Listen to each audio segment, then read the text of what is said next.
ஓம் ஸ்ரீ குருப்பியோ நமக. நன்றாக குருவாழ்க, குருவே துணை.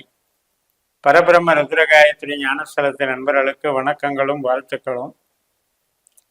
இது ஒரு சிறப்பு பதிவு.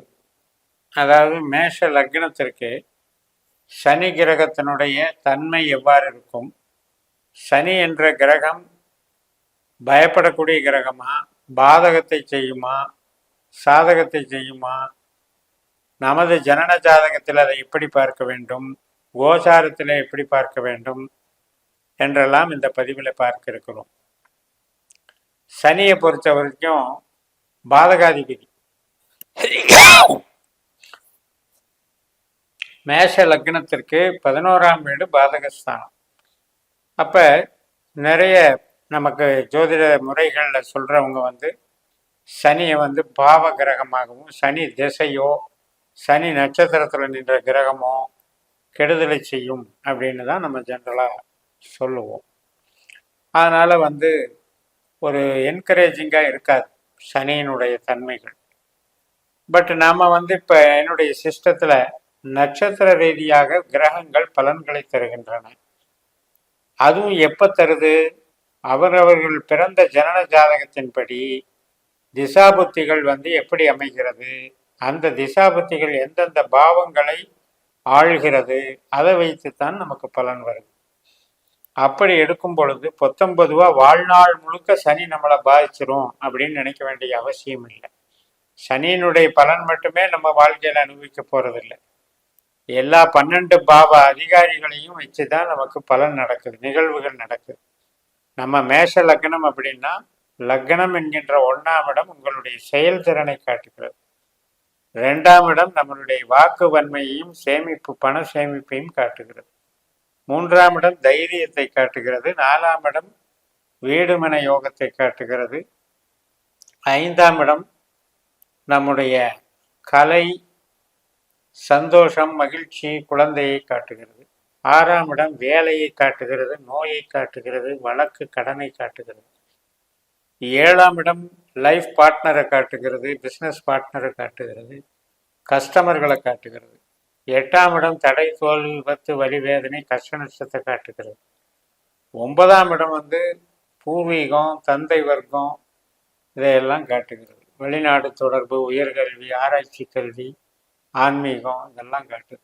10ஆம் இடம் தொழில், சொந்த தொழிலாக அமைகிறத காட்டுது, கர்மஸ்தானம் அப்படின்னு சொல்றது. 11ஆம் இடம் நம்மளுடைய ஆசைகளை நிறைவேற்றி கொள்ளக்கூடிய லாபஸ்தானமாக காட்டுகிறது. 12ஆம் இடம் செலவுகளையும் நம்மள உடம்புல ஏற்படக்கூடிய ஒரு வீழ்ச்சி, அதாவது சக்தி குறைபாடையும் காட்டுகிறது. இடம் விட்டு இடம் போதல், பரதேச வாசம் போதல், இது மாதிரி 12ஆம் இடம் வேலை செய்யும். அப்ப ஜாதகத்துல 8ஆம் இடமும் 12ஆம் இடமும் மோசமான ஸ்தானங்கள். 8ஆம் இடம் ஆயுள் ஸ்தானத்தையும் குறிக்கும், வலிவேதனை, கஷ்ட நஷ்டத்தையும் குறிக்கும். அப்ப இது சம்பந்தப்பட்ட அமைப்புல நமக்கு மேஷ லக்னத்திற்கு 4ஆம் இடமான கடகத்துலதான் சனியினுடைய பூச நட்சத்திரம் இருக்கு. 8ஆம் இடமான விருச்சிகத்துலதான் சனியினுடைய அனுஷ நட்சத்திரம் இருக்கு. 12ஆம் இடமான மீனத்துலதான் சனியினுடைய உத்திரட்டாதி நட்சத்திரம் இருக்கு. அப்ப கான்செப்ட்லயே சனிங்கிற கிரகம் அந்த நட்சத்திர ரீதியாக நம்மளுக்கு அவஸ்தைகளை கொடுக்கக்கூடிய கான்செப்டாக அங்க இருக்காருங்கிறத புரிதல் உண்டாகும். இது எல்லாருக்குமே இந்த பாதிப்பை கொடுத்துருமா, கஷ்ட நஷ்டத்தை கொடுத்துருமா, எப்பவுமே சனி எங்க இருந்தாலுமே நமக்கு பிரச்சனை பண்ணிடுமான்னு நினைக்க வேண்டியதில்லை. காரணம் என்னன்னா, நல்ல ஸ்தானங்கள், அதாவது இந்த கெட்ட ஸ்தானங்களை கெடுக்கிற ஸ்தானங்கள் நல்ல ஸ்தானங்கள். அது மாதிரி ஸ்தானங்கள்ல இருக்கும்போது அந்த கெட்ட ஸ்தானங்கள் செயல்பட முடியாமல் ஸ்தம்பித்து போய்விடுகின்றன. இப்ப 8ஆம் இடம் ஒரு கெட்ட ஸ்தானம்னா 7ஆம் இடத்துல அதுக்குண்டான கெடுபலனை குறைக்கிற வீரியம் இருக்கு.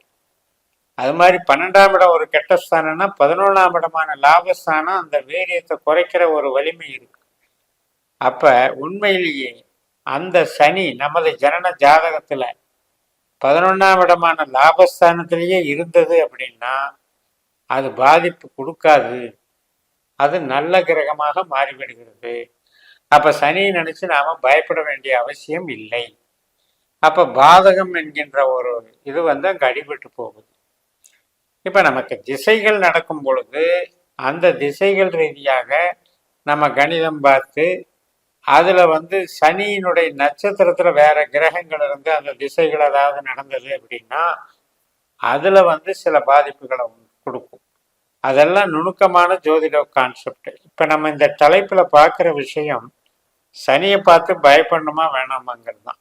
அதனால சனி அந்த 4ஆம் இடம் 8ஆம் இடம் 12ஆம் இடத்துல வலுத்திருந்தா மட்டும்தான் பயப்படணும் நமது ஜனன ஜாதகத்துல.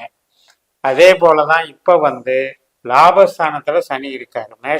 மேஷ லக்னக்காரர்களுக்கு 11ஆம் இடத்துல இருக்கக்கூடிய சனி பாதகத்தை குறைக்கிறது, பாதகத்தை செய்யாது. அப்புறம் ஒரு கிரகம் ஒரு ராசியில போகுது அப்படின்னா அது ஒரு நட்சத்திரத்தின் வழியாக பயணம் செய்யும். அப்ப அந்த நட்சத்திரத்தின் பலனைத்தான் செய்யும். அப்ப குருன்ற நட்சத்திரமான பூரட்டாதியில தான் அது சனி போயிட்டு இருக்கு. அந்த குரு மேஷத்துக்கு நமக்கு லக்னத்துக்கு 2ஆம் இடமான தனஸ்தானத்துல உட்கார்ந்து இருக்கிறதுனால அது நமக்கு ஆதாயம். 2ஆம் இடம் என்கின்ற விஷயத்தை அதை செயல்படுத்துது. அப்ப பொருளாதார அபிவிருத்தி வளர்ச்சி இதுக்கெல்லாம் சாதகமா அமையுது அப்படின்னு எடுத்துக்கலாம். ஆனால் அதே நேரத்துல நம்ம பாரம்பரியமா சொல்லிட்டு இருக்கிற விஷயம் பாதகாதிபதி அப்படின்ற கான்செப்டை எப்படி எடுத்துக்கணும் அப்படின்னா, இப்ப மூத்த சகோதரம் நண்பர்கள் நம்ம அளவுக்கு மீறி ஆசைப்படுறது இந்த மாதிரி விஷயத்துல சனி கெடுப்பாருன்னு எடுத்துக்கணும். அப்ப அந்த மாதிரியான கான்செப்ட்ல நம்ம இன்வால்மெண்ட்டை குறைச்சிக்கணும். அதன் மூலமாக நமக்கு ஒரு பாதிப்புகளை தவிர்த்துக்கலாம்.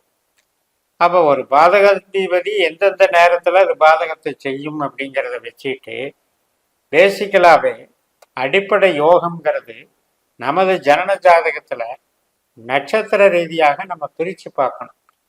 அதாவது இதுக்கு பேர் ஒரு பாவத்தை இயக்குற கிரகம் அப்படிங்கிறத நம்ம கண்டுபிடிக்கிறோம். நட்சத்திர ரீதியாக புள்ளின்னு அர்த்தம். இப்போ உதாரணத்துக்கு மேஷ லக்னத்தில் அஸ்வினி நட்சத்திரம் இருக்கு, பரணி நட்சத்திரம் இருக்கு, கார்த்திகை நட்சத்திரம் இருக்கு. இந்த 3ல் எந்த புள்ளியில வேணா நம்ம லக்னம் பிறக்கும். அதுக்கு தகுந்த மாதிரி 12 பாவ புள்ளிகளும் மாறும்.